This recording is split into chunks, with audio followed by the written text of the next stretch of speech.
안녕하세요. 오늘은 빨라지는 법에 대해서 얘기를 해보겠습니다. 아마 제 채널을 구독하시고 보시는 분들, 많은 분들이 스피드 큐버이실 거고, 보다 더 빠르게 큐버를 맞추시고 싶으신 분들일 거예요. 그런 분들 위해서 빨라지는 법에 대해 얘기를 좀 해보도록 하겠습니다. 먼저, 제일 1순위. 좋은 큐브를 써야 됩니다. 장인은 장비 탓을 하지 않는다. 그런 말이 있죠? 근데 그런 얘기는 장인한테나 해당되는 얘기입니다. 일단은 좋은 걸 써야 돼요. 그리고 장인도 장비 탓을 하지 않아도 제일 좋은 장비를 쓰면은 잘 나와요. 그러니까 일단은 좋은 큐브를 써야 돼요. 뭐 좋은 큐브들 요즘 많이 나오는 큐브들이 있는데, 그래도 진짜 아무거나 사지 마시고 좀 이름 있는 데 걸로 좋은 걸로 사시면 웬만한 건 괜찮습니다. 웬만한 건 괜찮고, 막 자기가 막 대회 나가서 입상할 정도의 그런 큐브가 아니다 싶으시면은 그냥 웬만한 좋은 거 쓰시면은 그게 기본이 됩니다. 네, 기본이고요. 그 다음에 두 번째로 하고 싶은 얘기는 공식들을 최적화시켜야 됩니다. 최적화시키는 게 뭔 얘기냐면, 이게 좀 약간 감이 안 오실 수도 있는데 굉장히 간단한 얘기예요. 자, 예를 들어서 이런 F2L을 넣어야 된다고 생각을 해봅시다. 이런 F2L을 넣는 방법은 여러 가지가 있겠죠. 뭐 이렇게 넣을 수도 있겠고요. 여기서 이렇게 넣을 수도 있겠고요.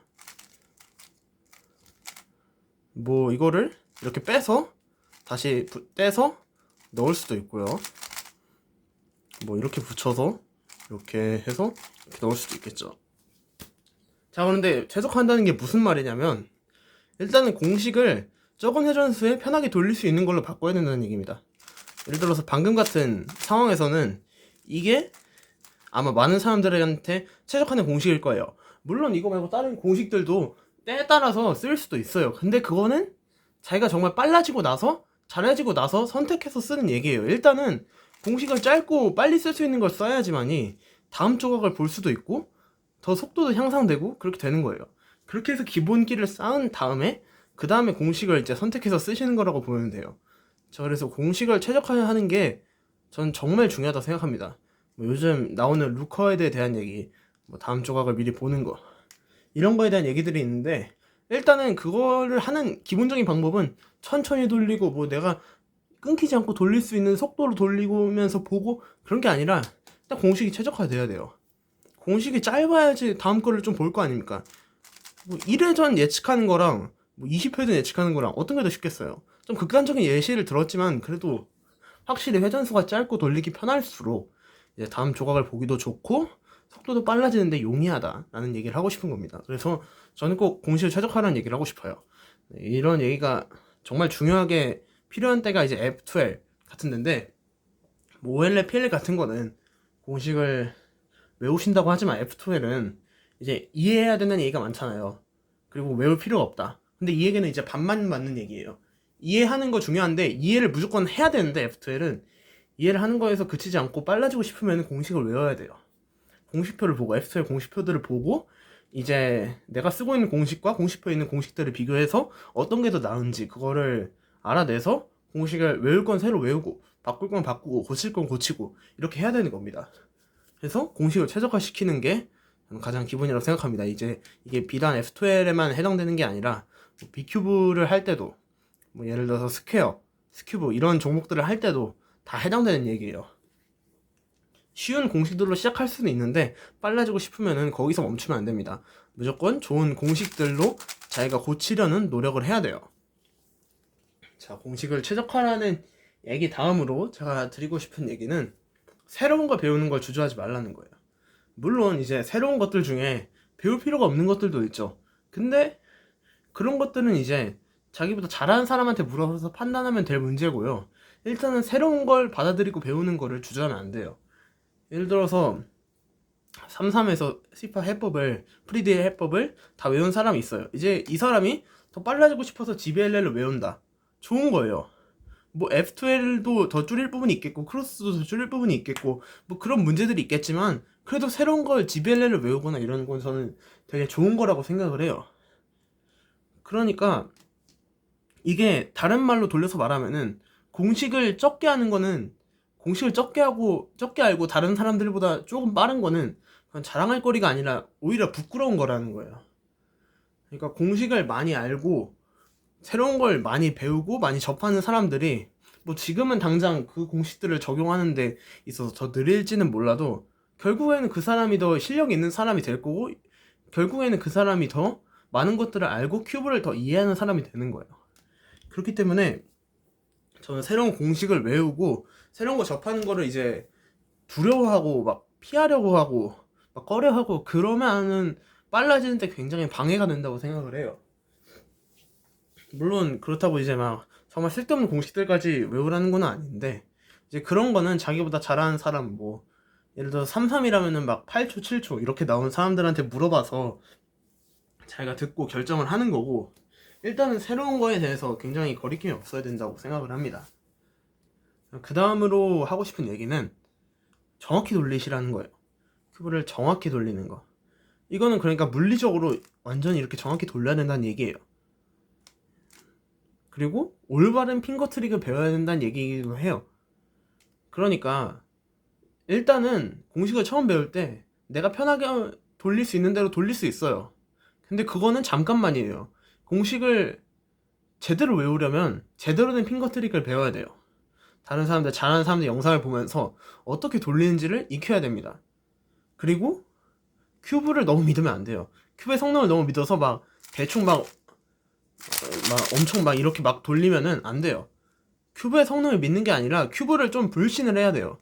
아, 이 정도면 터지지 않을까? 이 정도면 걸리지 않을까? 이 정도면 뒤틀리지 않을까? 하는 생각을 가지고 정확히 맞춰서 돌리는 게 이게 굉장히 중요합니다. 물론 이게 안 빨라 보일 수 있어요. 안 빨라 보일 수 있는데 결국에는 빠르게 막 돌리는 사람보다 천천히라도 정확하고 이제 효율적으로 돌리는 사람이 어쩔 수 없이 결국에는 더 빨라질 수밖에 없는 것 같아요. 그렇기 때문에 정확히 돌리는 게 굉장히 중요합니다. 사실 제가 PLL, 뭐 OLL 공식 영상을 못 찍는 이유도 이건데요. 이제 제가 막 정확한 제대로 된 핑거 트릭을 구사하는 게 아니라 저도 그냥 맨 처음에 제 맘대로 막 돌리고 싶은 대로 돌려가지고 그래서 그런데, 사실 예를 하나를 들어보자면 예를 한 2개 정도 들을 수 있어요. 제가 왜 공식 영상을 잘 못 찍는지. 먼저 유튜 같은 것도 오른손 유튜브가 이렇게 자유자재로 돼요. 근데 왼손은 안 돼요. 막 손이 날아가요. 그리고 F 프라임. F 프라임은 요즘 같은 메타에는 이제 오른손 엄지를 올리는 거랑 왼손 검지를 올리는 게 둘 다 되는 게 이게 굉장히 유리하거든요. 근데 저는 이제 왼손 검지밖에 못하고 오른손은 이제 잘 안 돼요. 잘 안 됩니다. 그러니까 저도 물론 제가 빠르다고 생각을 안 하는 게 아니에요. 그런데 이런 점들에 있어가지고 저도 이제 점점 빨라지기 시작하니까 이런 것들 때문에, 사소한 것들 때문에 걸리는 면들이 보이기 시작하고 이런 것들 때문에 기록이 정체되는 면들이 보이기 시작하니까 저 스스로도 약간 답답한 거예요. 그래서 정확히 돌리는 게 정말 중요합니다. 특히 막 그렇게 빠르지 않을 때 한 2, 30초, 3, 40초 나올 때 그때 정확히 습관을 잡아 놓는 게 굉장히 중요합니다. 자, 그리고 마지막으로 이제 다른 사람에게 많이 배우라는 겁니다.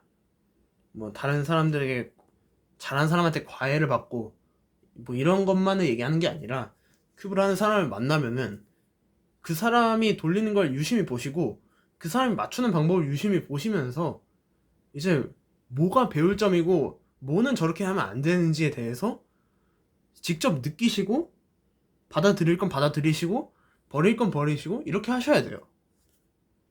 이게 왜 중요하냐면은 일단은 나 혼자 맞출 때는 몰랐던 것들을 알 수 있게 돼요. 그러니까 나 혼자서는 백날 죽어라 고민해도 안 떠올랐던 게 이제 다른 사람이 돌리는 걸 보고 딱 떠오를 수도 있는 거예요. 그래서 이제 다른 잘하는 사람들 예시 솔빙 영상 같은 걸 보기도 하는 거고요. 그리고 뭐 그런 점들도 있고 다른 사람들한테 또 알려주는 것도 좋아요. 내가 알려주는 걸 통해서 이제 다른 사람의 다른 의견도 들을 수 있고 나의 지식도 그만큼 단단해지는 거예요. 그러니까 뭐 공부를 할 때 다른 사람한테 강의하면서 알려주는 게 이제 가장 효과가 좋다, 뭐 그런 얘기들이 있잖아요. 그런 얘기들이 큐브에서도 당연히 적용이 됩니다. 다른 사람한테 배우고 다른 사람한테 알려주는 게 이제 정말 중요합니다. 그래서 이렇게 5가지 정도 얘기를 했나요? 빨라지는 법에 대해서 얘기를 해봤는데 일단은 네, 제가 지금 말씀드린 것들을 다 항상 생각하면서 하는 게 그건 정말 어려운 거예요. 정말 어려운 건데 그래도 계속 까먹지는 마시고 까먹으실 때마다 이제 이 영상이라도 보시거나 아니면 다른 잘하는 사람한테 질문을 하시거나 하셔서 항상 내가 깨어있는 자세를 가지고 뭔가를 굉장히 많이 수용할 수 있는 게 공식들이라든지 뭐 핑거 트릭들 이런 것들 뭐 하다못해 큐브를 하는 자세 이런 것까지 마음가짐 이런 것까지 다 수용할 수 있는 게 또 그런 사고를 가지는 게 아마 굉장히 빨라질 수 있는 가장 중요한 마인드셋 그런 상태가 아닌가 생각을 합니다. 그래서 이 영상이 많이 도움이 되셨으면 좋겠네요. 네, 감사합니다.